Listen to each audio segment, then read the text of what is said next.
Bonjour et bienvenue. On entend parler de catastrophes climatiques presque tous les jours. Les images sont souvent impressionnantes. Mais au fond, que disent vraiment les chiffres sur le long terme? Aujourd'hui, on va faire un bond d'un siècle en arrière pour analyser les données. Et ce qu'on va découvrir est, assez inattendu.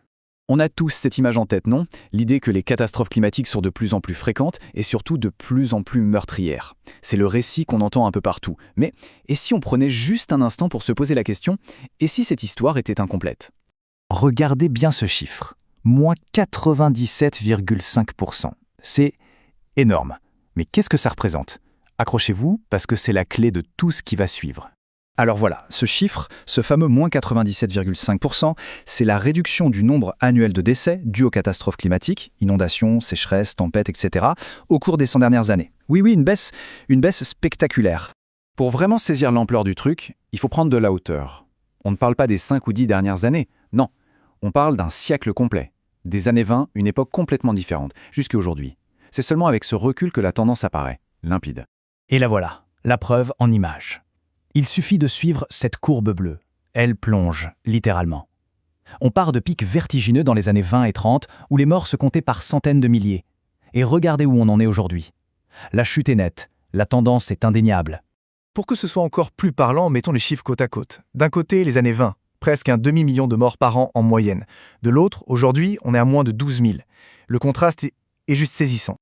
Ok, mais alors, une baisse aussi spectaculaire, ça amène forcément la grande question. Pourquoi? Comment ça se fait? Qu'est-ce qui a bien pu changer pour qu'on soit devenu tellement plus en sécurité face aux aléas climatiques? Eh bien, la réponse tient en un mot, la résilience. L'idée, c'est que même si le climat a pu changer, notre capacité à nous protéger, à anticiper, à nous adapter, elle, a progressé de manière absolument exponentielle. On est tout simplement devenu bien meilleur pour faire face. Et concrètement, ça veut dire quoi? En fait, tout part du développement économique. Des sociétés plus riches, ça veut dire des sociétés qui peuvent investir dans des systèmes d'alerte météo par satellite, construire des digues plus solides, des bâtiments plus résistants, ou avoir des services d'urgence mieux équipés. C'est cette richesse qui, au final, finance notre sécurité.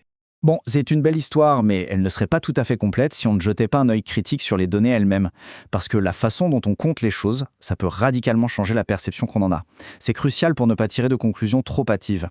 Là, on pourrait tout à fait se dire « Attendez une minute, j'allume les infos et j'ai l'impression d'entendre parler d'inondations, d'incendies, de tempêtes non-stop. Comment ça se fait ?» C'est une excellente remarque et ça mérite une réponse claire. Et la clé, elle est là. Il ne faut surtout pas confondre le nombre de catastrophes rapportées et le nombre de décès. C'est totalement différent.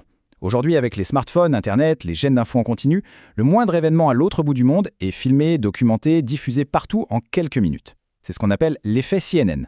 Du coup, on a l'impression que les catastrophes se multiplient, alors qu'en fait, c'est notre capacité à en parler qui a explosé. Et attention, ce n'est pas tout. Il est même très probable que cette baisse soit sous-estimée. Un expert du sujet, Roger Pielke, souligne que les données du 19e siècle sont très incomplètes. Si on avait un décompte fiable pour cette époque, la chute de 97,5% serait sans doute encore plus impressionnante. Le passé était certainement bien plus mortel qu'on nous l'imagine.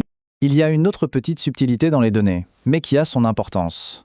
Elles incluent parfois les décès liés aux vagues de chaleur, mais quasiment jamais ceux liés aux vagues de froid.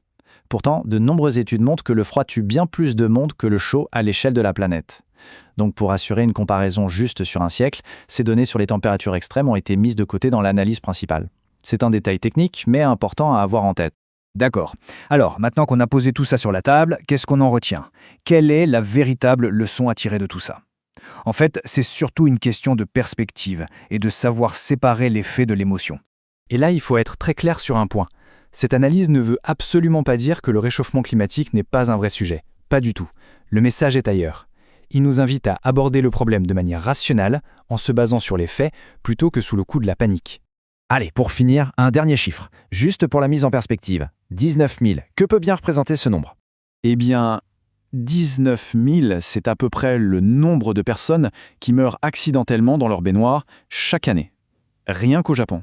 C'est plus que le nombre de décès annuels dus aux catastrophes climatiques dans le monde entier. L'idée, évidemment, n'est pas de minimiser une tragédie, mais de bien comprendre l'échelle réelle des risques auxquels on fait face. Et tout ça, ça nous amène à une dernière question, une question fondamentale pour l'avenir. Puisqu'on a prouvé cette incroyable capacité d'adaptation et de résilience face au climat, comment est-ce que cette force peut et doit guider nos stratégies futures? Plutôt que de se focaliser uniquement sur le pire, ne devrait-on pas aussi s'appuyer sur ce qui a si bien fonctionné? C'est une piste de réflexion essentielle.